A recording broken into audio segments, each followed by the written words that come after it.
gye buvuddeko bakansala ku kakiiko akalondoola entambuza y'emirimu e Makindye baalaga obutale bumativu n'engeri ebizimbe gye bimerukamu mu kitundu kino era bawa ekyokulabirako eky'amasundiro g'amafuta agazimbibwa mu bifo ebyalekebwawo kuyitamu amakubo wabula ng'abakulembeze batunula butunuzi. Tubadde ne Minisita Minsa Kabanda nga yaggulawo amafuta agamu ku ge bagamba nti gamenya amateeka ne Mmeeya Mulyannyama amafuta gaggaza ageerukuli ye yagaggulawo. Akakiiko akakola okunoonyereza kuno olwaleero kasomedde bakansala alipoota ekwata ku nzimba enkyamu mu Makindye.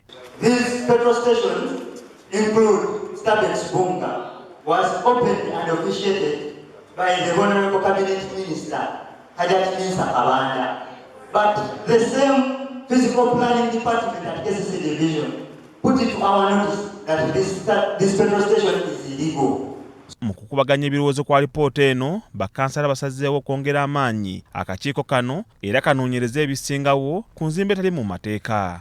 And secondly, I would suggest that the number be raised from 5 to 7 because we have been seeing things going ahead, and I don't know whether those people, when you go to the office, they tell you, no, you people, you found us here, you leave us here.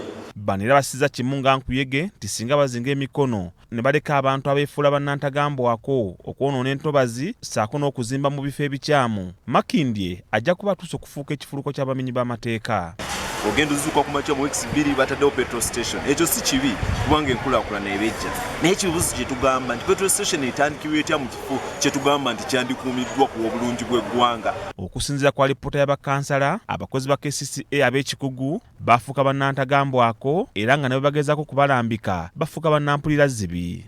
Akulira abakozi ba KCCA mu ggombolola y'e Makindye, Janati Luzinda, agamba nti babeera bakola okunoonyereza ku bumenyi bw'amateeka mu bakozi ba KCCA Makindye batuukire ddala ne ku City Hall ewatuula abawa ebiragiro bano kubakolera. To dig deeper, and I want to thank the Honourable who said and suggested that we widen the scope so that even people at City Hall also can join in, and it is very important when we are dealing with such matters. Omukubiriza w'olukiiko lw'eggombolola eno Charles Lw'e agamba nti bongedde akakiiko amaanyi okunoonyereza ne ku bizimbe ebizimbibwa mu bukyamu kubanga buvunaanyizibwa bwabwe okulondoola ebikolebwa yadde nga ababikola balina obuyinza mu ggwanga. Kugezanga Deputy Executive Director yakulira Building Committee mu Kampala tumubuuza ku nsonga eno ali ludda nga bazimba petrol station ezitagobera mateeka. Chairperson wa Physical Planning Committee mu Kampala yina ne tumugamba aliwa ne tubeetaaga baje batubuulire kubanga Makindye eri kitundu kye kimu ku jurisdiction zaabo basentebe abatwala obukiiko obwo. Ono era agamba nti bafunye okutiisibwatiisibwa okuva mu bantu ab'enjawulo ate nga balina ofiisi ennene mwe batuula nga bano babalagira ensonga z'ebizimbe n'amafuta ebizimbibwa mu bukyamu baziveeko bukumbu nkwege ku ggi.